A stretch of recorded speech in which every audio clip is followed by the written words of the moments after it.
Assalamualaikum warahmatullahi wabarakatuh. Waalaikumsalam bang. Di video ini abang mau cerita apa? Tenang bang, abang bilang kan editnya sampai mata abang pedas. Enggak bakal ada skip kok. Alhamdulillah, mantap kalau begitu.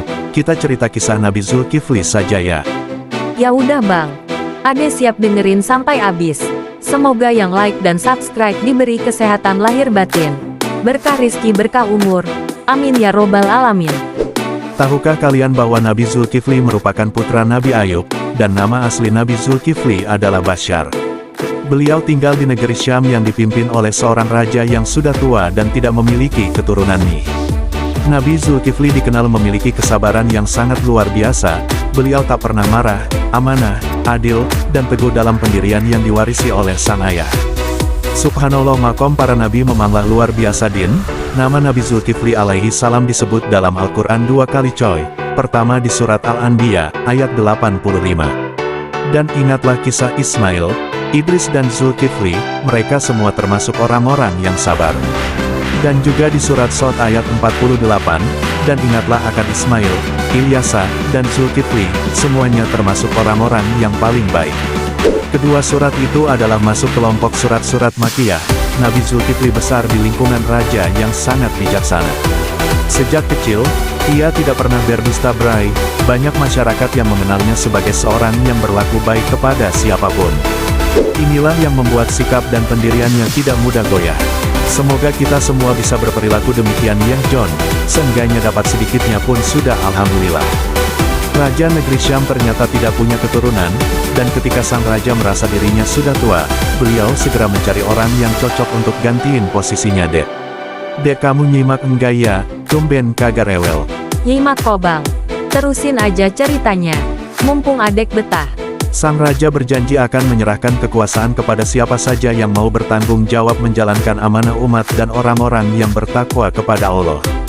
Dan di hadapan seluruh rakyatnya, raja itu berkata, siapa di antara kamu sekalian yang sanggup berpuasa pada siang hari dan beribadah pada malam harinya, juga tidak akan marah-marah, kepadanya akan saya serahkan kerajaan ini. Karena saya sudah sangat tua.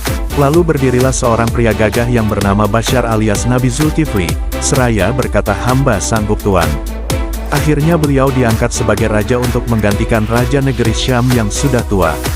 Sejak saat itu, Basyar dijuluki dengan nama Zulkifli yang artinya orang yang sanggup memegang janji. Nabi Zulkifli menjadi raja yang tidak pernah lalai dalam mengemban tugasnya bro. Memenuhi seluruh kebutuhan rakyatnya secara adil tanpa masalah. Beginilah jika seorang nabi menjadi raja, pasti adil bijaksana jujur dan amanah, karena segala urusan apapun beliau serahkan semua kepada Allah, hanya Allah yang diharapkan, mengadu maupun meminta. Suatu ketika terjadilah pemberontakan dari orang-orang yang durhaka kepada Allah. Terus Nabi Zulkifli meminta prajurit dan rakyatnya untuk datang ke medan tempur. Namun, tidak ada satu rakyat pun yang berani. Mereka semua takut mati sampai-sampai mereka minta didoakan agar Allah menjamin hidup mereka John.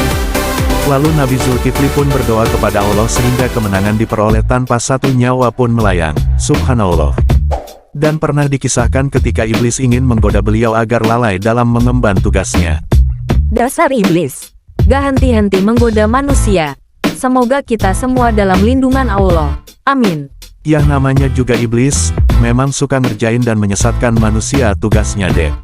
Ia berubah wujud menjadi seorang manusia tua dan mengetuk pintu rumah Nabi Zulkifli untuk menggoyahkan kesabaran beliau.